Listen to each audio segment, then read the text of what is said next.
اس بات کو ذکر کرتے ہوئے مستدرک کی حدیث ہے 7846، حضرت عبداللہ بن عباس بیان کرتے ہیں کہ رسول پاک صلی اللہ علیہ وسلم نا ایک بندے کو نصیحت فرما رہے تھے.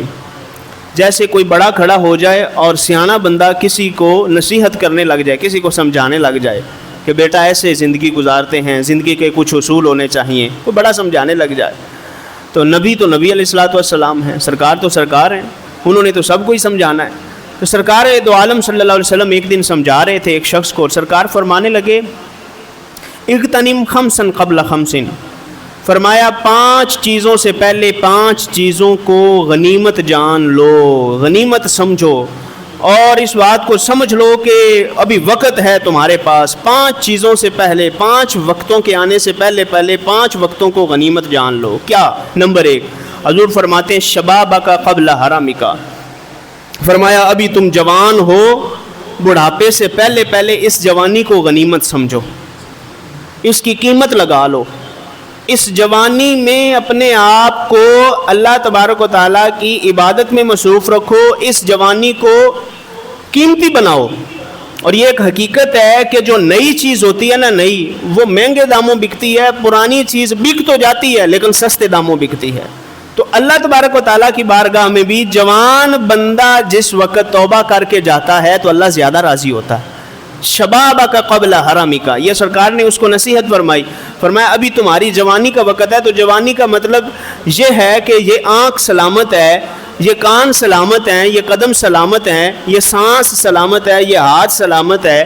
تو اس کو فضولیات میں مصروف نہ کر لو، یا فضولیات کو اپنی ہابی نہ بنا لو، بلکہ اپنے آپ کو نیکیوں کی طرف راغب رکھو، نیک کاموں کی طرف راغب رکھو. اس جوانی کو غنیمت سمجھو. بڑھاپا آئے گا، اس وقت کسی کی نظر چلی جاتی ہے، کسی کی سماعت چلی جاتی ہے، کسی سے بولا نہیں جاتا، یعنی دوسرے لفظوں میں کسی سے قرآن دیکھا نہیں جاتا، کسی سے قرآن سنا نہیں جاتا، کسی سے قرآن پڑھا نہیں جاتا، کسی سے چل کے مسجد کی طرف جایا نہیں جاتا.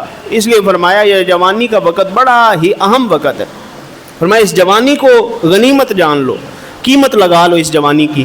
اور دوسری چیز سرکار فرمانے لگے صحتک قبل سقمک، فرمایا ابھی تم صحیح ہو، تندرست ہو، بیمار ہونے سے پہلے اس صحت اور تندرستی کو غنیمت جان لو.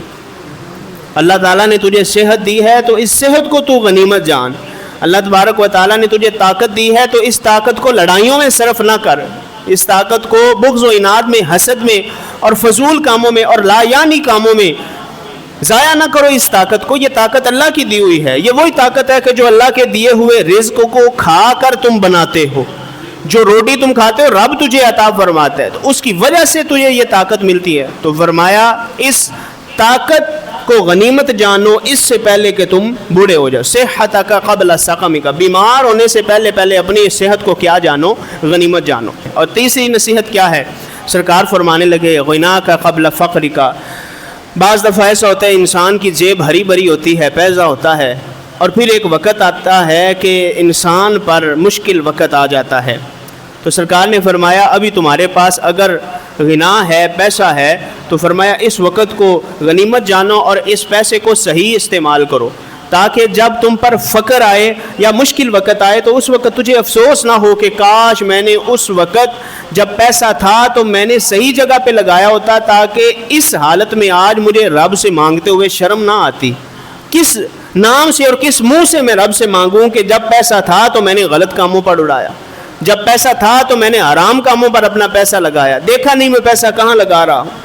تو اس لیے فرمایا کہ جب پیسہ پاس ہے تو پیسے کو صحیح جگہ پہ خرچ کرو، صحیح جگہ پہ لگاؤ، تاکہ جب پیسہ نہ ہو تو تجھے رب سے مانگتے ہوئے شرمندگی نہ ہو.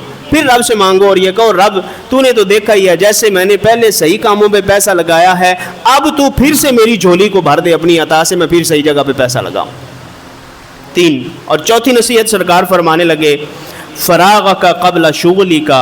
فرمایا ابھی تمہارے پاس وقت ہے، ابھی تم اتنے مصروف نہیں ہو، ابھی تمہارے پاس ٹائم ہے، مگر ایک وقت آئے گا جب تم اتنے مصروف ہو جاؤ گے کہ تمہارے پاس، تم یہ سمجھو گے کہ میرے پاس تو عبادت کرنے کا ٹائم بھی نہیں ہے، میرے پاس تو قرآن پاک کھولنے کا ٹائم بھی نہیں بن رہا، میری تو یعنی نکاح ہو گیا، بچے ہو گئے، اب حلال روزی بھی کمانی ہے، یہ سب کچھ کرنا ہے۔ تو فرمایا جب تک تمہارے پاس ٹائم ہے اس ٹائم کو فرمایا ضائع نہ کرو، ٹائم مینجمنٹ بناؤ، ٹائم مینجمنٹ کرو کہ تمہارا وقت ضائع نہ ہو، بلکہ اس ٹائم کو صحیح استعمال کرو، نیک کاموں میں استعمال کرو، کیونکہ ایک وقت آئے گا کہ تم کیا ہو جاؤ گے، مصروف ہو جاؤ گے، اور پھر تمہیں افسوس ہوگا کہ جب میں فارغ تھا اس وقت میں نے کیا کیا۔ یا اس کی ایک اور صورتحال بھی ہو سکتی ہے کہ ابھی تمہارے پاس ٹائم ہے تو اچھے آئیڈیاز سوچو، اچھی چیز کو سوچو، اور غلط کاموں میں ٹائم ضائع نہ کرو۔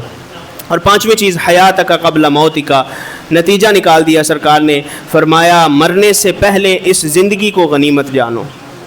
فرمایا ابھی تم زندہ ہو اور ایک دن تم نے مر جانا ہے، یہ تو ایک حقیقت ہے، یہ تو ایک حقیقت ہے کہ دنیا سے جانا سب نے۔ فرمایا ابھی تم زندہ ہو اور پھر ایک دن تم نے دنیا سے چلے جانا ہے، موت سے پہلے اس زندگی کو غنیمت جانو۔ یہ 5 وہ نصیحتیں ہیں جو نبی کریم رؤوف الرحیم صلی اللہ علیہ وسلم نے ایک شخص کو فرمائیں، اور یہ ایک حقیقت ہے کہ ان نصیحتوں کو اگر ہم پلے سے باندھ لیں تو انشاءاللہ ہماری دنیا بھی سنور جائے گی اور ہماری آخرت بھی سنور جائے گی۔